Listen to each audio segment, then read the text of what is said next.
ka na pumunta? Sa inyo po. Bahay daw? Hindi. Ayaw mo.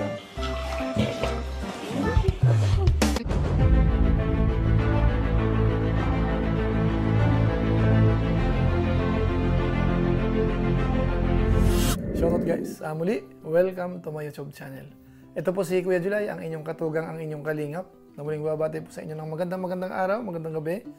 Saang paligman po tayo ng mundo naroon. At sa araw na ito, panibagong vlog po tayo. Pag-usapan po natin yung patungkol po sa EDSI, yung part 52. Na kung saan ho, masabi po natin dito, mukhang pasado po si Beyonce sa nanay po ni Eds. At dito po, mukhang natense ho masyado po si Beyonce, mga kabayan natin. Lalong-lalo na po, parang ginatungan po ni Kalingap Eds. Pero syempre, meron pong pagkakataon na matindi. Medyo nakapuntos ng konti si Eds po dito. Hinawakan po yung lips ni Beyonce, mga kabayan po natin. Pag-usapan po natin maya-maya ng konti po yan. Pero bago po yon, konting paalala po si Kuya July. Baka sakaling meron pa po ditong hindi nakasubscribe sa ating YouTube channel. Huwag natin kalimutan, July Paunil. Tapos pakipindot lang po yung notification bell button para lagi po tayong updated sa aking mga video upload. Tapos yung ating Facebook page po, supportahan din po natin. Pwede po natin i-follow, pwede pong i-like, at saka po i-share yung mga upload po natin dyan. Tapos sina Kuya Bal Santos Matubang, Kalingap Rab, Ate Edna Vlog sa Ruel of Malalag, at saka po mga Kalingap partners. At siyempre po isama po natin yung kaibigan natin, Japper Sniper ho. So maraming salamat po sa inyong lahat. Ngayon, tuloy na po tayo. Pag-usapan na po natin, o kaya gawan po natin ng reaction video, yung vlog po ni Kalingap Rab sa EDSI, yung part 52, na kung saan po dito, talagang sobrang tense ho ni Beyonce, mga kabayan natin. Yun po ang pinaka-highlight po natin dito. Pero siyempre ho, isasama ho natin yung nanay nga po ni Kalingap Eds. Mukhang okay naman po sa kanya si Beyonce. Ngayon, umpisan po muna natin siguro doon sa part po na kung saan ho ay hinanap ni na Kalingap Eds si Beyonce. At siyempre ho, nahanap naman po, mga kabayan natin. Panoorin po natin yung short clips na ito. SM yan, di ba? Takbo! Siguro, sa SM to eh. Finding Beyonce. Yan po, kami na pong bahala. Nagkatapos wala po kayo pagkain na eh. Sabi ko na eh, kumakain. Ganap, hindi na tayo pwede mag-dinner, date. Joke lang. Ay, sir, maporma mo ngayon na, kakay pa. So yan po, ang ganda ho ni Beyonce, mga kabayan natin. Pati ho yung ano po dyan, yung suot niya, napansin po ni Kalingap Eds. Pero medyo po nadulas ng konti nung tinanong po ni Kalingap Eds kung saan pupunta. Doon daw sa inyo. Ito, panoorin natin. Saan ka na pupunta? Sa inyo po. Sa bahay? Oo, chat na sana po sa kay Kuya. Bahay daw? Hindi po. So yan po, mga Kalingap. Yan po sina Beyonce at saka po sa Kalingap Eds. At sa inyong kaalaman, dinala nga po ni Kalingap Eds po, doon po sa bahay po nila. Ito, panoorin po natin. Kasi yung nanay po ni Kalingap Eds dito, parang nagulat din po, hindi rin po alam. Ha? Alam mo. Ito muna tayo, pahinga muna. Sa bahay. Shitty luck. Magtupa, ma! There's a lot of colors.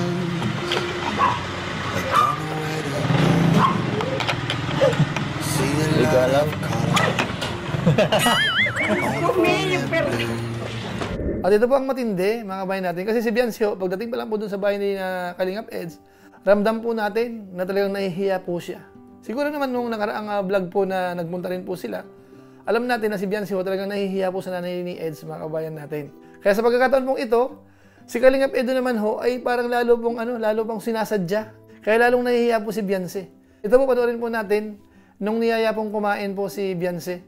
Tinawag po yung nanay. Ma, may kanin dyan? Ulam? Gutom na eh. Gutom na si Beyonce.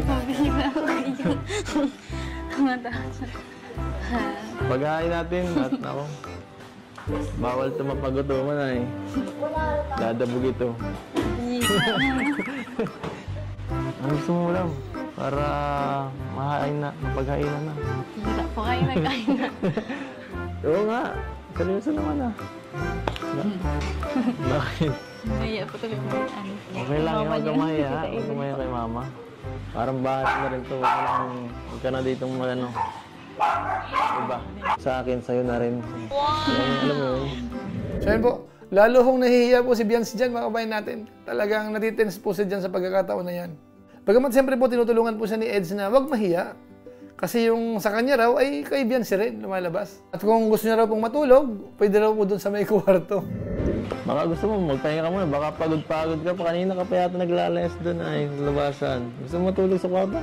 Hindi po. Ayun naman. So ngayon po, ito po yung ano, alam nyo naman po si Biancy, mga kabayan natin, talagang mahihain po yan. Tapos, Tapos sanay po siya sa trabaho. Kaya talagang gusto pong tumulong po doon sa, doon sa may lababo. Gusto maghugas yata ng pinggan, mga kabayan natin. Ito, panoorin po natin. Tulungan ko na po niya kaya. Alis dyan. Dito ka na sa labas. Umupo ka na lang, huwag ka nang tulong. Sige na po. Meron pa naman, madami. Sige, ito na doon. Yung tuloy ka, mapasa ka. Papalakas, guys. So ayan po, pinigilan naman po siya nung nanay po ni Eds na wag na, siyempre bisita po yan eh. Kaya si Biancy ay napilitan po na na umatras. Pero ramdam po natin, talagang nahihiya po talaga si Biancy, mga kabayan natin. Ngayon ituloy pa po natin kasi talagang hindi mapakali po si Biancy. Kahit po nung kumakain na po sila, kasi nga po si Biancy po talaga ay busog na dahil nung bago nasundo niya Kalingap Eds, kumain na po. Pero dito po talagang pinilit niya po na kumain po uli. Oh. Bukat di kayo kumain. Kaya kayo Ano, titipigan mo lang ba yan? Ha? O gusto mo, magpasubo ka pa. Kumain ka na, uy.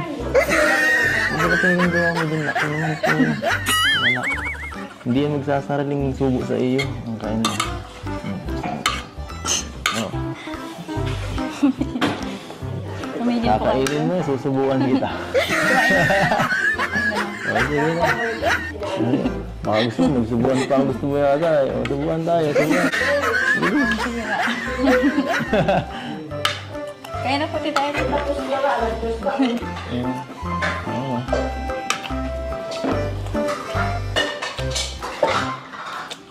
Huwag mo laruin yan. Bakit? Ayaw mo ba? Ayaw mo ng ulam? Nabilit ako. Po. Nagkain na nga po. Busog po sabi ko baga kanina. Ayaw daw.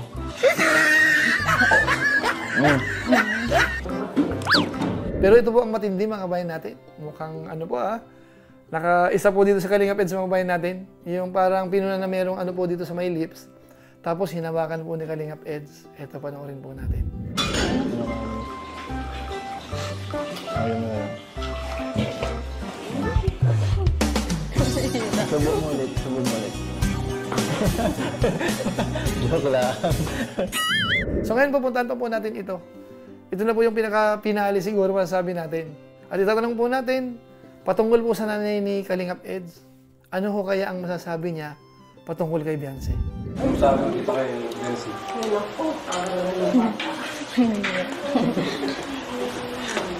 Hindi si tita. Ang sinasabi mo, maganda si Biancy at tita. Oo naman, kitang-kita naman ebidensya. Mabait. Napapanood mo dito si Biancy? Lagi. Lahat ng upload mo ay di. Ano nga sabi mo dito sa XC po? Sa XC? Ayos naman baga. Ayos na ayos. Blooming si Biancy lang dito. Ha? Blooming. Oo, maganda talagang bata. Magalang, mabait. So ayan po, sa madaling salita, mukhang okay po si Biancy sa nanay po ni Kalingap Eds. Sinabi niya na maganda, mabait, magalang. Talagang totoo naman po yun, mga kabayan natin. So sa napansin po natin yung reaction po ng nanay ni Eds para kay Biancy, masasabi natin na walang problema.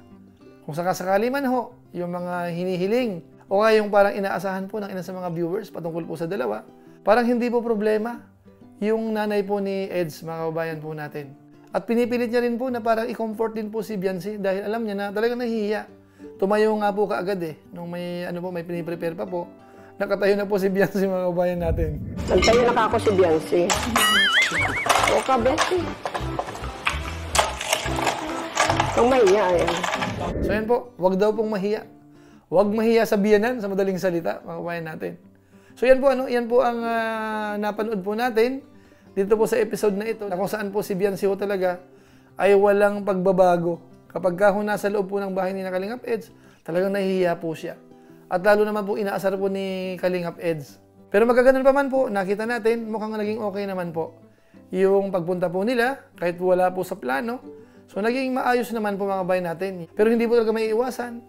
Yung parang ninenervyos po si Beyonce kapag po nandoon. Pero ganun po talaga. Yan na po talaga ang naturalesa po ni Beyonce, mahiyain. Pero okay lang naman po yun. Wala naman pong problema, no? Kaysa naman ho, makipagplastikan po siya.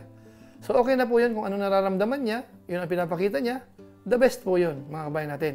So ngayon po, bago tayo tuloy magtapos po, isingit po natin yung biyaya naman pong natanggap po ni Beyonce sa episode po na ito. Dahil meron po mga packages po, mga kabayan natin, at saka yung bigay po ni Kalingap Rab. Ito po yun. Okay, Beyonce po ito from Rodora. Ayan. Thank you po, Tita Rodona. Oh, Beyonce para sa ito. Ito pa from Tita Nessie Francisco. Thank you po, Tita Nessie. Mga ano lang pala ito, mga damit. Ayun mga kalingap, mga damit oh. Thank you po. Ayan. Kay Tita. Tapos, Beyonce, allowance mo. Ayan. Mula sa aming YouTube channel. Natin allowance si Beyonce. Thank you din po. Tara, lagyan tayo si Eds doon.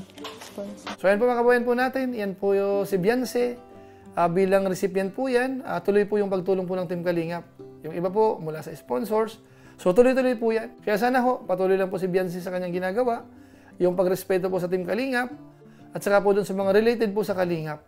Kahit na po may mga bagay-bagay na nakapaligid, na para bang pinapatamaan po si Beyonce, pero parang deadma lang naman po sila. At parang hinahayaan na lang po ni Beyonce na mag-away-away sila. Magrambulan po sila doon. Basta siya, wala siyang pakialam po doon. Yung mga nagpaparinig po sa kanya, deadma po kay Beyonce. So yan po ang maganda po dito sa isa sa mga recipient po ng Team Kalingap. So siguro po, yan lang po muna ang ating mixing reaction video po patungkol po dito sa episode na ito, yung part 52, na kung saan masasabi natin, boto po yung nanay ni Eds kay Beyonce. Tapos si Eds nakahawak po sa lips. At nakita natin kung paano po natin si Beyonce ho doon sa bahay ni na Kalingap Edo. So yun lang po muna siguro. Pansamantala, paalam po muna tayo. Pero gusto ko lang po muna i-shoutout ang mga sumusunod.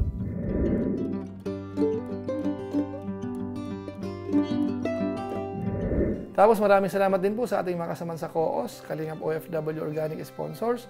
Sa inyo pong patuloy na pagsuporta po sa mga pabahay program ni Kuya Val Santos Matubang at saka po ni Kalingap Ram. Maraming salamat po sa inyo. At siyempre po yung ating mga viewers, mga followers po, maraming salamat din po. Lalong-lalo na yung mga hindi po nag-skip ng ads, masipag mag-like at saka po nag-share na ating mga videos. Kung inyo po ito nagustuhan, pwede po nating i-share. So muli, ito po si Kuya July, ang inyong katugang, ang inyong kalingap, na pansamantalang nagpapaalam po muna. Kita-kita ulit tayo sa mga susunod ko pang vlog.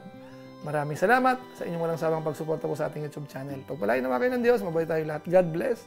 Bye-bye!